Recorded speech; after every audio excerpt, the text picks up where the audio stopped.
안녕하십니까. 오늘은 격국용신과 수로 중에서 탐재괴인에 대해서 공부를 좀 해보고자 합니다. 탐재괴인이란 게 뭔가 아마 명리 공부하신 분들은 금방 알 거네요. 그래도 복습한다는 의미에서 다시 한번 살펴보시게요. 탐재괴인이다. 재를 탐했다. 재는 뭐냐? 돈이다, 돈. 또 뭐가 있어? 여자를. 돈과 여자를 탐하다가, 욕심을 내다가, 인수가 파괴됐다. 인수가 파괴됐다. 돈과 여자를 탐하다가, 인수가 파괴됐다. 인수는 보통 우리가 명예로 봅니다. 물론 문서로도 보지만 명예로도 봅니다. 그럼 결국은 돈을 탐하다가 명예가 실추가 됐다. 명예가 깨졌다. 명예가 깨지면 이제 불명예스러운 일이 생기겠죠. 그러다 보면 이제 건강을 친다거나 관제가 붙는다거나 사고가 난다거나 여러 가지 불상사가 생깁니다. 그것이 진리예요. 그 명리 오행의 아주 오묘한 어떤 그런 이치입니다. 자연의 이치. 우선 이 사주는 남자의 사주인데, 사주 구성은 임술, 이민, 정묘, 무신입니다. 이 사주 자체를 우리가 보통 사주 원국이라고 합니다. 사주 원국이라고 한다. 자, 우리가 사주 분석을 할 때 제일 먼저 봐야 하는 게 일주가 뭐냐? 일주가 뭐냐? 병화냐 정화냐? 임수냐 개수냐? 간목이냐 의목이냐? 일주를 봐야 돼. 정화는 좀 약한 불이다. 병화는 태양이고 좀 큰 불이고, 정화가 우선 가장 먼저 찾아야 할 게 불을 찾아야 됩니다. 불이 한 점도 없습니다. 일단 불이 한 점도 없다. 일주 묵은 그렇습니다. 뿌리가 없다. 일주 묵은하다. 약하다는 얘기예요. 자, 그런데 지금 1월 달에 나무가 있습니다. 그 다음에 또 태어난 날에도 나무가 있어요. 인묘, 목, 반방이 됐습니다. 인수가 강해서 우선은 강하지 않냐? 그렇게 볼 수 있습니다. 일주는 묵은 쇠하지만 약하지만 인수가 월지 일지를 차지해서 강하다고 볼 수 있는 사주는 맞습니다. 그런데 사주라는 것은 좀 더 꼼꼼히 살펴봐야 된다. 디테일하게 살펴봐야 된다. 일주가 묵은한 상태에서 비겁이 없습니다. 자, 불이 한 점도 없습니다. 왜? 불이 있기는 있죠. 인중 병화 있고 수중 정화 있으니까 지장간에는 있습니다만 일단은 인출된 그런 오행은 없다. 자, 그래서 약하다. 그런데 지금 월지나 일지가 인수가 떨어져서 원래는 이 자리면 4자리 2자리인데 6인데 다 6일까요? 비겁을 제외한 인수는 비겁의 50%를 본다는 얘기예요. 4자리면 2자리면 1, 3점밖에 안 돼요. 쉽게 얘기해서 3점. 총 10점에서 3점이 약하죠. 비록 월지나 일지에 인수가 있다손 치더라도 이 사주는 약한 사주다. 그럼 뭐 때문에 약해졌을까? 한번 보시게요. 우선은 정화가 뿌리가 없는 상태에서 묵은한 상태에서 옆에木토가 설기랍니다. 상관입니다. 화생토, 토에 설기가 됐고 또 토생금, 토가 금을 도우니까 2번 설기됐습니다. 물이 신중 임수가 투출해서 수국화, 정립합 그 수국화를 하고 있습니다. 많이 약해졌죠. 그래서 결국은 이 사주는 약하니까 인수가 용신이다. 그러니까 인중 간목을 용신을 한다. 용신이라는 것은 누차 스님이 영상을 통해서 말씀을 드렸습니다만 어떤 사람 사주나 어떤 사주에 있어서나 그 사주가 필요로 한 가장 필요로 한 그 사주를 정말로 완벽하게 도울 수 있는 또 그 사주가 가장 필요로 한 기운 필요로 하는 기운입니다. 필요로 한 기운이다. 그걸 용신인데 용신을 구하기가 아마 용신만 잘 구하면 사주 공부의 80% 이상은 완성이 됐다고 봅니다. 용신 구하기가 상당히 오랜 기간 명리를 공부하신 분들도 용신 구하기가 그렇게 만만치는 않습니다. 사주는 처음부터 하나하나씩 단계 올라가야지 그냥 뭉뚱그려 가지고 그냥 뭐 이럴 것이다 그 천만의 말씀 굉장히 위험한 거예요.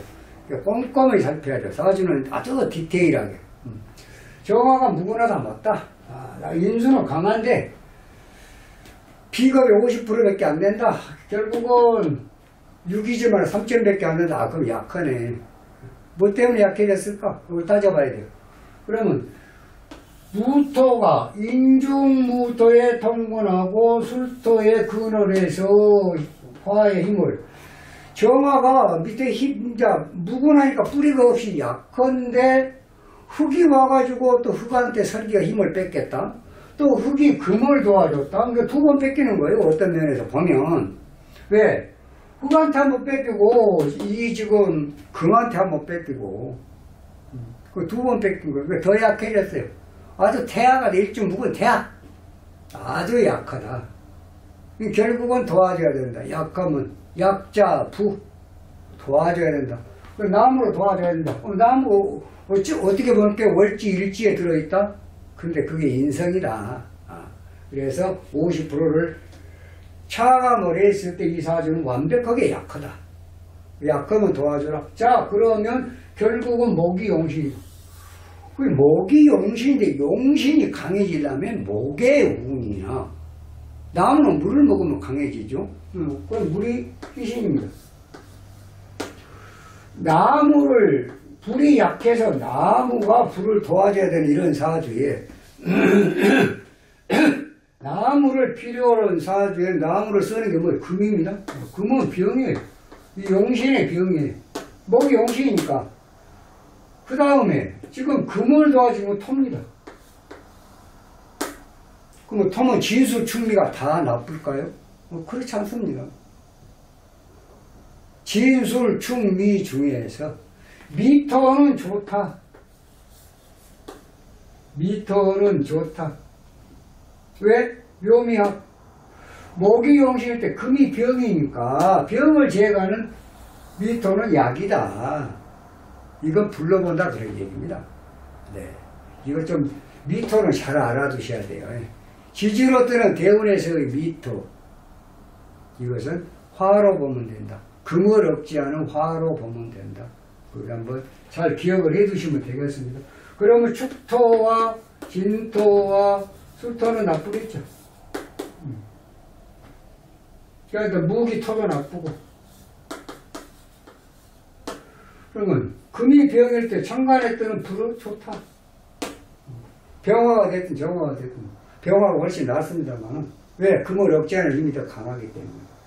그래 결국은 용신은 목, 희신은 수, 기신은 금, 구신은 토. 구신 중에서 미토는 좋고 그 다음에 간지화. 1월 달에 나무를 용신으로 하는 사주는 1월달 나무를 뭐라 그래요? 눈목미화라고 그래요. 눈목미화. 눈목 여린 나무다. 눈목미화.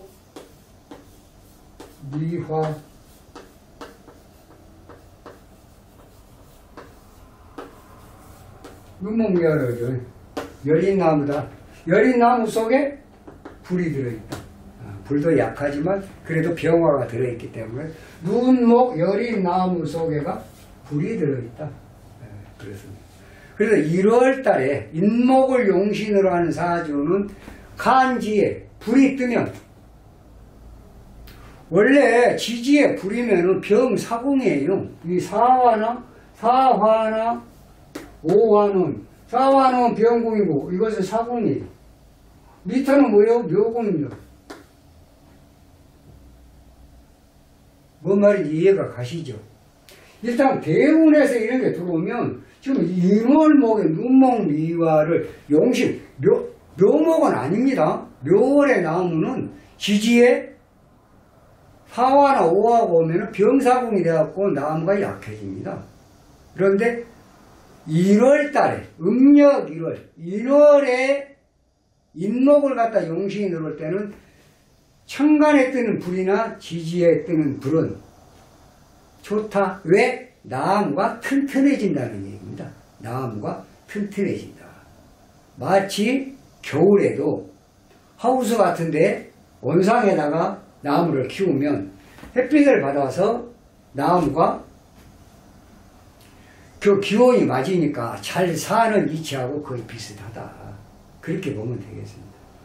자, 그래도 이 사주는 목이 용신, 수가 이신, 금이 기신, 토가 구신. 구신 중에서는 미토는 좋다. 그리고 간지, 화우는 인월목을 용신으로 할 때에는 병 제거를 떠나서 나무가 튼튼해진다. 병사궁이 아니라 나무가 튼튼해진다. 단 묘월 나무는 병사궁이 돼서 약해진다. 그게 다릅니다. 인월목은 불이 왔을 때는 나무가 튼튼해지지만 묘월목은 불이 오면 나무가 약해진다. 병궁 사궁이 되기 때문에 그렇다. 그런 얘기입니다. 자, 그럼 자 운을 한번 살펴볼까요? 어렸을 때 물 들어왔습니다. 괜찮습니다. 나무 들어왔습니다. 공부 잘 됐겠네요. 간목 들어왔습니다. 진토. 자, 진토 대운에 을개무 18개월, 6개월, 24개월 수목 들어오면 괜찮습니다. 진토는 나쁘다. 식상을 토생금 금금목 그러니까. 네. 그 다음에 을목도 괜찮았겠죠. 자, 이제 사운이 들어왔습니다. 스님이 아까 1월 달에 인월에 목이 약할 때 지지로 사화나 오화가 들어오면 나무가 튼튼해진다 그랬습니다. 맞습니다. 튼튼해진 거 확실합니다. 자, 이제 사화가 들어왔어요. 그럼 사화가 들어오면 바로 튼튼해집니까? 네, 맞습니다. 이건 지장간 봐야 됩니다. 일단은 사화가 들어오면은 어떤 현상이 벌어지냐. 원국의 용신하고 대입을 해야 됩니다. 대운에서 들어오는 사화는 인월목 용신하고 대비를 해야 돼요. 그러면 결국은 인월목의 여기는 병궁이다. 일단은 약해진다. 일단은 나무가 약해진 거 맞습니다. 튼튼해진 건 좀 이따 따지기로 하고요. 자, 약해졌으면 인사신, 사신형, 인사신, 삼형이 떨어졌습니다. 삼형이 떨어지면은 지지충하고 똑같아요. 그렇게 인식을 하면 됩니다. 지지에서 충을 하면 지장간이 열린다. 자, 인사형이 됐습니다. 인사형이 됐다.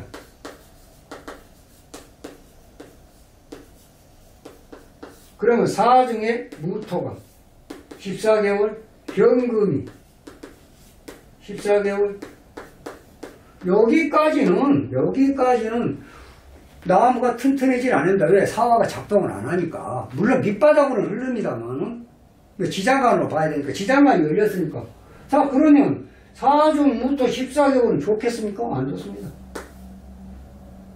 일단은 사화는 목에 병궁이니까 약해졌다는 얘기예요. 약해졌어요. 약해졌는데 그 속에 14개월 무토가 들어있다는 얘기예요. 그 무토는 진상관 행상관이에요. 말하자면. 자, 설기가 됐다. 약한 나무가. 그 토가 들어오면 토생금 금금목이 될 거 아니에요. 당연히 토생금 금금목, 토국수. 자, 이 부분을 넘었다.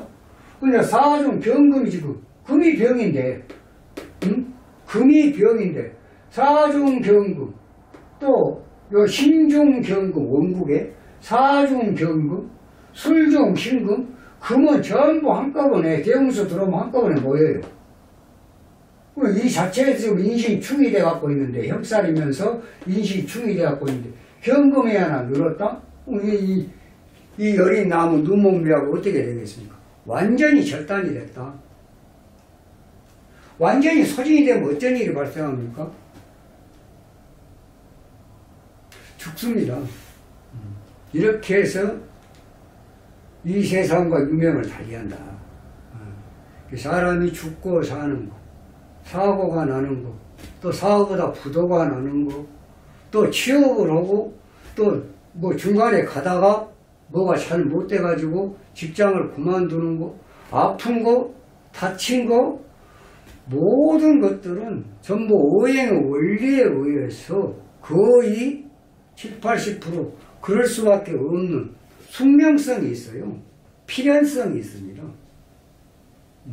그냥 아프니까 아프고 시험도 받고 될만하니까 되고 뭐 공부를 열심히 해서 되고 공부 열심히 한 사람이 다 된다고 하면 공부만 열심히 하면 다 되겠네요. 그게 아니라는 얘기예요. 거기에 맞는 노력에 맞는 기운이 있어야 돼요. 그게 운이에요. 그럼 운하고 예를 들어서 노력과 운이 마저 떨어졌다. 그러면 또 다 됩니까? 그것도 아니에요. 노력과 운이 예를 들어서 내가 목표하는 것은 7점짜리라고 하면 노력과 운을 다 합쳐도 5점밖에 안 된다. 무슨 말이냐? 9급을 봐서 합격을 하는 운. 그 정도밖에 운이 안 되는데 뭐 행시나 사시나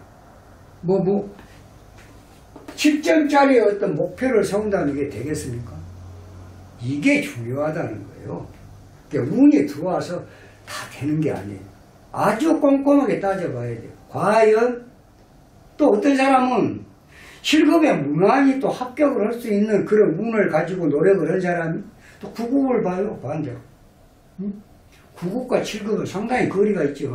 네. 스님이 알기로는 막 5, 6년, 9급에서 한 5, 6년 있어야 7급이 되는 걸로 알고 있습니다. 그러니까 이런 이제 오행의 어떤 명리의 어떤 오묘함을 모르면 뭐 어쩔 수가 없죠. 그러니까 이럴 때는 좀 상담도 해볼 필요는 있습니다. 자기 운을 잡아보고 특히나 일륜지 대사 집에 성주를 한다거나 건물을 짓는다거나 또는 뭐 묘를 위장을 한다거나 결혼을 한다거나 일륜지 대사입니다. 세 가지 큰 일은 반드시 잘 좀 나를 택해서 하는 게 좋습니다. 왜냐하면 이때가 탈이 나기가 속칭 동토라고 그러는데 탈이 나기 상당히 위험한 운이기 때문에 그래요. 위험한 사안이다. 그래서 가급적이면 뭐 성주를 한다거나 집을 짓는다거나 이장을 한다거나 결혼을 한다거나 이 세 가지 일에 대해서만큼은 반드시 또 전문성을 가진 분들하고 상담을 해서 좋은 날을 택해서 해놓고 나서 불편한 일이 생기지 않도록 그걸 그렇게 하시는 것도 하나의 지혜입니다. 스님은 그렇게 생각을 합니다. 자, 그래서 이 사람은 결국은 사대운에 아까 스님이 얘기했잖아요. 1월달에 인월에 목을 용신이라는 사주는 불이 들어오면 나무가 튼튼해진 건 맞는데 사화대운에 그다음에 바로 불이 들어왔고 나무가 튼튼해지냐가 아니고 지장간을 14개월 무토와 경금을 지나고 나야 튼튼해진다는 얘기입니다.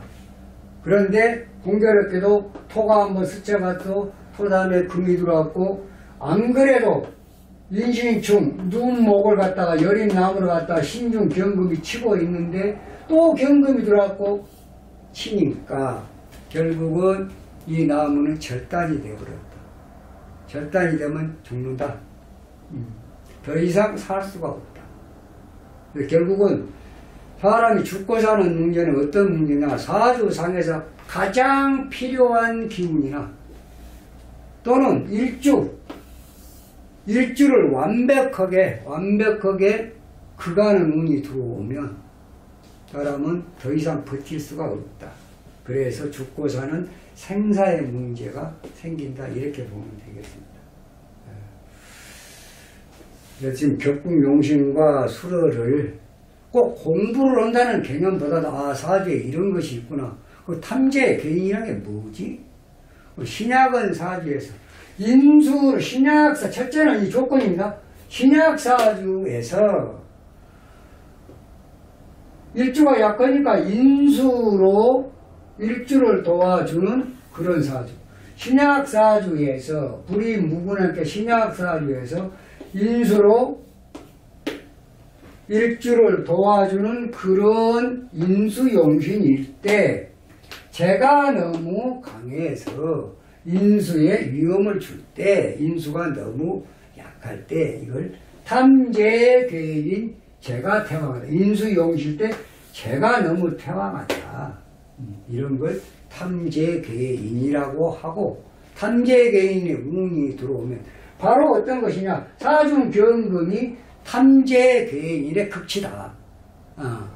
그렇게 되면 결국은 직장에 다니는 사람 돈과 여자로 인해서 퇴직을 하게 되고 사업이 망하게 되고 부도가 나게 되고 또 그로 인해서 불명예스러운 일이 생기고 건강을 치고 그래 스트레스를 받아서 결국은 죽게 되고 이러한 상황이 벌어질 수가 있다.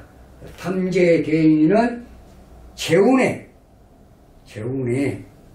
아주 조심을 많이 해야 된다. 이상 마치겠습니다. 다음 시간에 또 좋은 주제를 가지고 여러분 찾아뵙도록 하겠습니다. 감사합니다.